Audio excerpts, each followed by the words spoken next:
Contrast है, एक मुआवजा किया गया है मजूसियों का और हेरोदिस का। मुझे ये अच्छा लगा, मैंने सोचा कि हम सब को इसे सीखना चाहिए इस खास वक्त पर, मौका पर। और एक क्रिसमस की कहानी के 3 हिस्से हैं। पहली है प्री क्रिसमस, जो फरिश्ता मैसेज लेके आया मरियम के पास, तब भी शामिल है क्रिसमस का डे, जिसे लूका ने अपने दूसरे बाब के शुरू में बयान किया है। और फिर है हमारे पास पोस्ट क्रिसमस इंफॉर्मेशन, जो मत्ती रसूल के दूसरे बाब में मौजूद है, और ये थॉट वहां से ही है। और याद रखें, खुदा सबसे मोहब्बत करता है, और क्रिसमस वो एविडेंस है, वो सबूत है जो हमें ये बताता है कि खुदा ने हमसे मोहब्बत रखी है।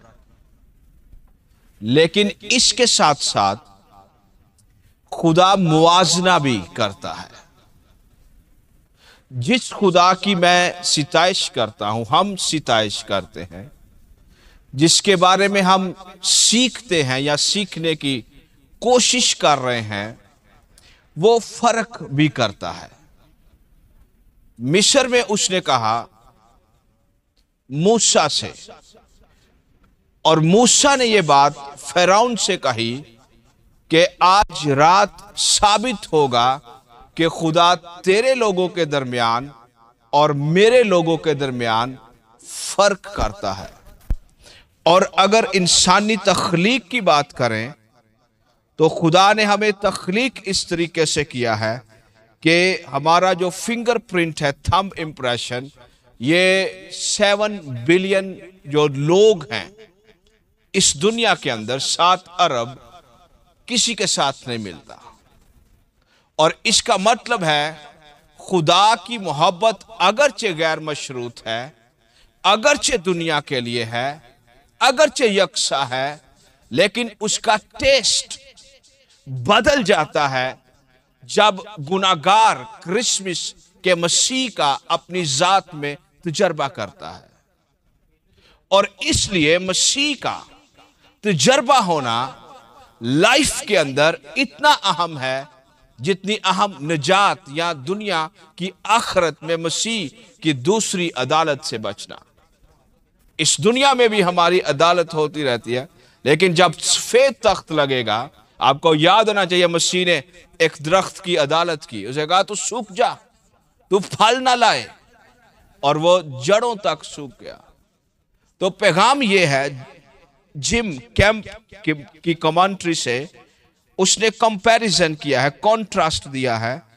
पहली बात, ये मजूसियों और हेरोदिस का जो एटीट्यूड है, जब उसने सुना कि मसीह यीशु पैदा हुआ है, बादशाह पैदा हुआ है, वो एक लंबा सफर करने के बाद वहां पर पहुंचे हैं, तो उसने फिर वहां पर जो कहानी है, नैरेटिव है, वहां से ये बातें ली गई हैं। पहली बात, बोथ हर्ड अबाउट क्राइस्ट, दोनों ने मसीह के बारे में सुना है, मजूसियों ने भी और हेरोदिस ने भी। मजूसी आए हैं एक लंबा सफर करके मसीह की तलाश में, उसकी वर्शिप करना चाहते हैं, उसे सिजदा करना चाहते हैं, और उसे गिफ्ट्स पेश करना चाहते हैं। और कलाम के अंदर लिखा है, जब हेरोदिस ने और यरूशलेम ने सुना, वो क्या हुए? वो एजिटेट हुए। इंग्लिश बाइबल में लफ्ज इस्तेमाल हुआ एजिटेशन। ये मैं पढ़ता हूं आपके साथ मिलकर उर्दू बाइबल में से, दूसरे बाब की 3री आयत है। यह सुनकर हेरोदिस बादशाह और उसके साथ यरूशलेम के सब लोग घबरा गए। कॉन्ट्रास्ट ये है, एक बंदा सुनने के बाद परस्यू कर रहा है, मसीह को, और दूसरी तरफ खुशी मनाने की बजाय एजिटेशन है। इस लफ्ज का मतलब होता है किसी के इत्मीनान को डिस्टर्ब कर देना। और दूसरी बात यहां पे वो ये है कि मजूसी खुद मसीह की तलाश में निकले हैं, हेरोदिस दूसरों को भेज रहा है। वो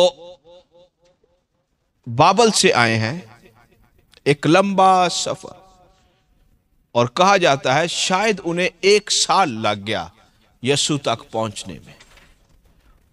और आज की तरह जहाज नहीं थे, गधे थे, ऊंट थे, दूसरे ट्रैवलिंग एलिमेंट्स थे उनके पास। अमेरिका जाते हम 1 दिन के अंदर, इनको 1 साल लग गया मसीह यीशु तक पहुंचने में। और यरूशलेम से यहूदा 6 मील का सफर है, ये 6 मील नहीं गए ताकि मसीह की प्रस्तिश करें, ताकि उस वादा को देखें जो खुदा ने उनके लिए तैयार किया।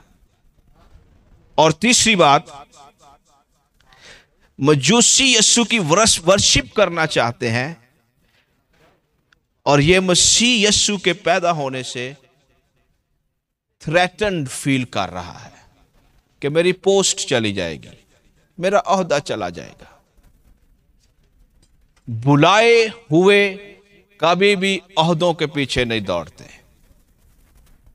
मसाशुदा कभी भी ओहदों के पीछे, कुर्सियों के पीछे, बड़े खताबात के पीछे नहीं भागते। मिशनों के साथ हमारा एक फड्डा है बहुत बड़ा। मिशनें लोगों को अपनी तरफ करने के लिए उनको ओहदे देती है, तेनु डीकन देनु शे फलाना फलाना फलाना। लेकिन हम कहते हैं आओ हम मिलकर सर्व करें यीशु को। और चौथी बात, इन शॉर्ट, उनकी लाइफ का जो सेंटर पॉइंट है, सर्कलिंग पॉइंट, वो खुदा का मसाया है। आमीन। लेकिन इसका जो सर्कलिंग पॉइंट है वो सेल्फिशनेस है। याद रखें, मुझे बात याद आ गई विलियम कैरी की। What a man he was. उसने 3 महीने समंदर में सफर किया, रास्ते में उसके बीवी बच्चे मर गए, उसकी सारी फैमिली खत्म हो गई। और 3 महीने समंदर में सफर करने के बाद, उस वक्त जहाज नहीं थे, उसके बीवी बच्चे जब मर गए तो वो जिस जगह पर पहुंचा, उस ओनू गोरिया ने उतरा नहीं दिता। उन्होंने कहा तू मिशनरी है, तेनू असी जहाज तो ही नहीं लथन देना, तू कलाम लेके आया है।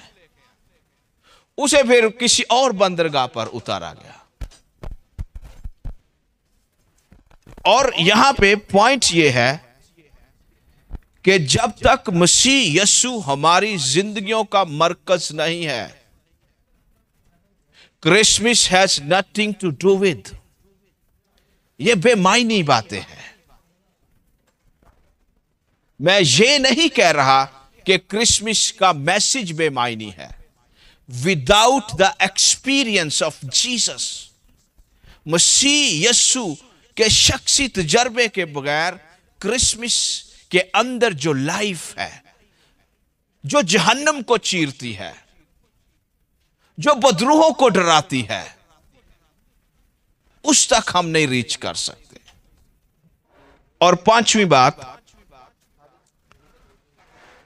जिम के मुताबिक जो मजूसी है वो बादशाह के लिए कीमती तोहफे लेकर आए हैं, टू अडोर हिम, उसे ऑनर देने के लिए, उसे इज्जत बख्शने के लिए, और उसे वो मुकाम देने के लिए जो उसका था। लेकिन दूसरी तरफ वो हेरोदिस बादशाह है, वो जिम कहते हैं, फिर कहते हैं वो डरा हुआ है। एक तरफ गोल्ड है, लुबान है, मुर है, सिंबलाइजेशन है मसीह की मिनिस्ट्री की जमीन पर, और दूसरी तरफ दिल में खौफ है। छठी बात, ये यीशु मसीह को बादशाह मानने के लिए तैयार है। दूसरी तरफ हेरोदिस मसीह को कत्ल करना चाहता है। What a plan to deal with Jesus. यीशु के साथ निपटने के लिए क्या साजिश है। साथ भी हो सकती हैं ये बातें, डायरेक्टली इनडायरेक्टली हम एक साइड पर हैं, या हम हेरोदिस की तरफ हैं या हम मजूसियों की तरफ हैं। तो हमें सोचना है, चैलेंज है आज जे कैंप के मुताबिक। वो कहते हैं, आखिरी बात फिर दुआ करते हैं,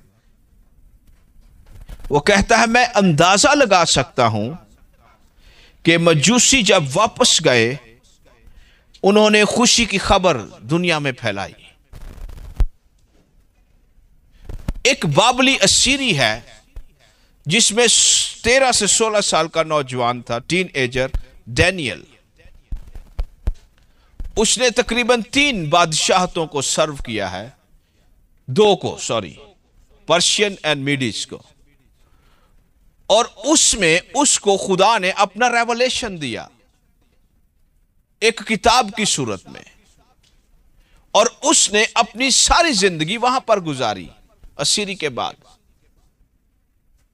और उसने वहां पर जो सोसरर्स थे उनका इल्म था, यूनिवर्सिटीज का, उसमें उसने बताया होगा